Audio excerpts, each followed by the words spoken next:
it's a real money in the room. I want to go into the music a little bit. Yeah. For sure. Did you grow up on his music?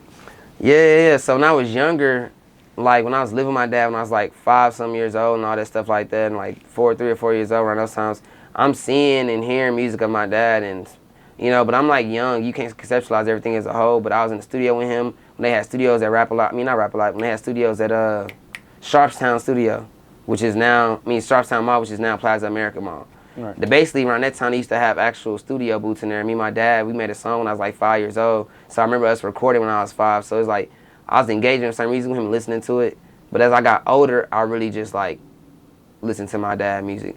But I wasn't just gonna act like, bro, I was growing up jamming my dad, because my dad wasn't around, so why would I be jamming a person that I wanna, you know what I'm saying, I wanna be around in my life like that. Like, I'm trying to figure myself out, my situation.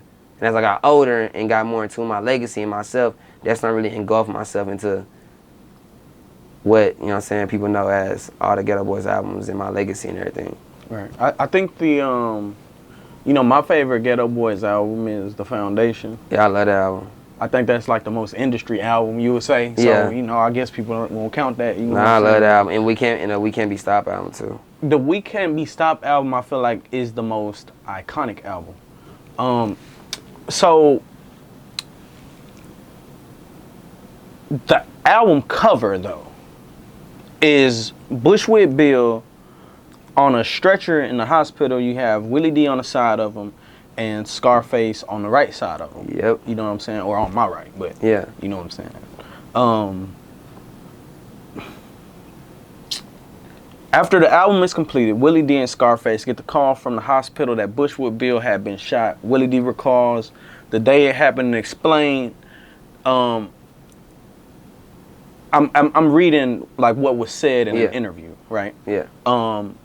And he tells Willie D, I made her shoot me.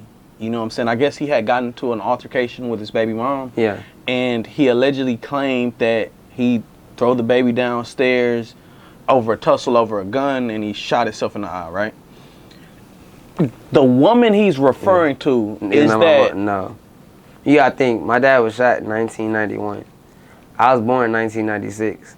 When he died, and from the gunshot wounds, I wasn't even a figment of imagination. I wasn't even to conceive nothing. It's just like I wasn't even existing, period, in the spectrum of this world we live in. Like, it wasn't even thought of me at all. So I hear songs like, you know, Dirty Bitch, you know what I'm saying? Why you wanna bring me down? Yeah. Why He's talking about his occurrences and females he been with, yeah. Well, where was I going with that? So, at that time, I'm assuming, you know, he couldn't have kids. Like, it was... around that time, my dad, he really thought, he's like, man, I can't have kids. Like, he thought he was told he couldn't have kids, this and that, this and that. So, the people he was around, these was these women kids. You feel me? That was their child. He was playing stepdad, you feel me? So, he was like, this my household, this my stuff. I'm not gonna not accept you because you got a kid.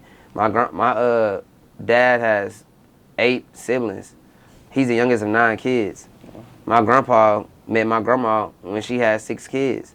So my dad mindset already is on some like, you got 1 kid, you got a kid or whatever in general, I'm not gonna not love you. I'm not gonna not be there for you. That's not, you know what I'm saying? I love you for you and everything that comes with you type situation. Right. That's part of you. That's part of the package. You feel me? I'm with it. That's how he moves. Hey, real tone, it's some real money in the room.